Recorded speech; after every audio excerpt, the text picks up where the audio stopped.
السلام علیکم اسٹوڈنٹس، یہ ہمارا فرسٹ لیکچر ہے سیکنڈ اسیسمنٹ کے بعد، اور یہ ہمارا گرامر کا لیکچر ہے۔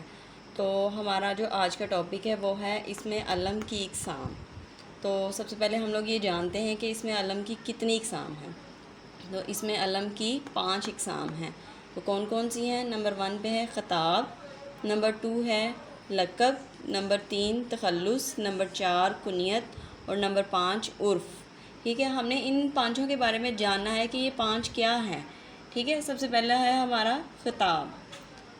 خطاب اب کس کو کہتے ہیں؟ اس کی ڈیفینیشن ہے، آپ نے انورٹیڈ کوماز میں اس کی ڈیفینیشن جو ہے اس کو لکھنا ہے۔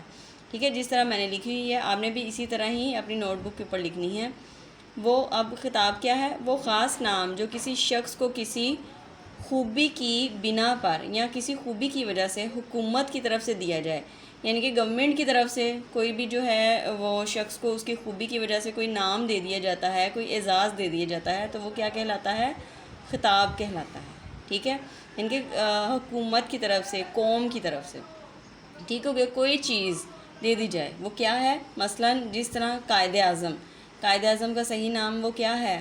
ان کا صحیح نام جو ہے محمد علی جناح ہے، تو ان کو قائد اعظم کا خطاب دیا گیا قوم کی طرف سے۔ ٹھیک ہے، شمس العلماء یہ بھی خطاب ہے، رستم الزماں یہ بھی خطاب ہے وغیرہ۔ ٹھیک ہے، اس کے علاوہ نشان حیدر جو ہے یہ بھی ایک خطاب ہے۔ ٹھیک ہے، اس کے بعد آگے ہے نمبر 2 لقب۔ وہ خاص نام، لقب کیا ہے؟ وہ خاص نام جو کسی خوبی کی وجہ سے مشہور ہو جائے، لقب کہلاتا ہے۔ یعنی کہ کسی شخص میں کوئی خوبی ہو، اس کی وجہ سے وہ اس کو مشہور ہو جائے، وہ کیا ہے نام؟ مثلاً جس طرح مادر ملت ہے، آپ نے سنا نا مادر ملت، وہ کن کا نام ہے؟ محترمہ فاطمہ جناح کا نام ہے، یعنی کہ قوم کی ماں، ان کو یہ لقب ملا ہے۔ اس کے بعد ہے کلیم اللہ۔ کلیم اللہ کس کا لقب ہے؟ حضرت موسیٰ علیہ السلام کا، کیونکہ وہ اللہ تعالیٰ سے ہم کلام ہوتے تھے، تو اس لیے لوگوں نے ان کو جو ہے کلیم اللہ کا لقب دے دیا۔ اس کے بعد ہے ذبیح اللہ۔ ذبیح اللہ کس کا لقب ہے؟ حضرت اسماعیل علیہ السلام کا، کیونکہ حضرت اسماعیل علیہ السلام کو ذبح کرنے کا حکم دیا تھا نا، ان کو ذبح کرنے کے لیے رکھا تھا آپ، اور ان کی جگہ پر دمبا آ گیا تھا، جس کی وجہ سے ہم عید الاضحیٰ میں قربانی کرتے ہیں۔ ٹھیک ہے، اس کے بعد ہے گند شکر۔ یہ کس کا لقب ہے؟ حضرت بابا فرید کا لقب ہے۔ ان کا لقب یہ کس طرح تھا؟ کیونکہ آپ کو آپ کی والدہ کہتی ہوتی تھی کہ آپ جو ہے نماز پڑھو گے تو آپ کو شکر ملا کرے گی، تو ان کے جائے نماز کے نیچے جو شکر رکھ دی تھی، تو ایک بار آپ کی والدہ جو تھی وہ شکر رکھنا بھول گئی تھی، تو اللہ کی طرف سے ہی جائے نماز کے نیچے سے شکر نکل آئی تھی، تو وہاں سے ان کو جو ہے لقب مل گیا گند شکر کا۔ ٹھیک ہے، یہ حضرت بابا فرید کا لقب ہے جی۔ تو نمبر 3 پر ہے تخلص۔ تخلص اب کس کو کہتے ہیں؟ وہ مختصر نام جو شاعر اپنی شاعری میں اصل نام کی بجائے استعمال کرتے ہیں، تخلص کہلاتا ہے۔ یعنی کہ وہ پورا نام اپنا نہیں لکھتے، وہ کوئی شارٹ سا نام لکھ لیتے ہیں۔ ٹھیک ہے، اب جس طرح مثلاً مولانا محمد حسین آزاد، یہ ان کا پورا نام ہے، تو وہ اپنی شاعری میں آزاد لکھیں گے۔ ٹھیک ہے، اب تخلص کی ایک پہچان یہ ہے کہ اس کے اوپر یہ ایسا ایک سائن بنا ہوگا۔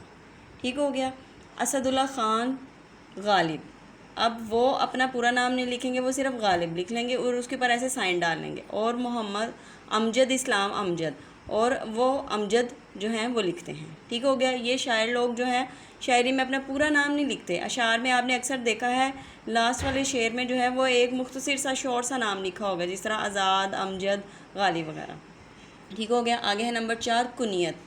کنیت کیا ہے؟ وہ نام جو ماں باپ یا بیٹے بیٹی کی نسبت سے پکارا جائے، کنیت کہلاتا ہے، یعنی کہ ان کے حوالے سے بولا جاتا ہے، اس کو کنیت کہتے ہیں۔ مثلاً ابو طالب، یعنی کہ طالب کا باپ۔ ٹھیک ہے، ابو طالب طالب کا باپ، کلثوم کلثوم کی ماں۔ ٹھیک ہو گیا وغیرہ، یہ جو ہے یہ کنیت ہے۔ اس کے بعد ہمارا نمبر 5 پہ آ جاتا ہے عرف۔ عرف کہتے ہیں جس کو وہ مختصر نام جو پیار یا حقارت کی وجہ سے مشہور ہو جائے، عرف کہلاتا ہے۔ اب جس طرح پیار سے ہم کسی کو کوئی نک نیم لے لیتے ہیں، وہ ہمارا عرف ہو گیا۔ جس طرح مثلاً معراج دین کو ہم ماجہ کہہ لیتے ہیں، کالے خان سے کلن۔ ٹھیک ہے، اور اس کے علاوہ پپو ہو گیا، بیبی ہو گیا، اور اس طرح کے جو مختصر سے نام ہیں نا، فتو ہو گیا فتح دین سے۔ تو اس طرح کے نام جو ہم لوگوں نے اکثر ہم نے دکانداروں کے بھی ڈالے ہوتے ہیں، تو یہ ہمارا عرف ہوتا ہے۔ ٹھیک ہے، یہاں پر ہمارا ٹاپک ختم ہو جاتا ہے۔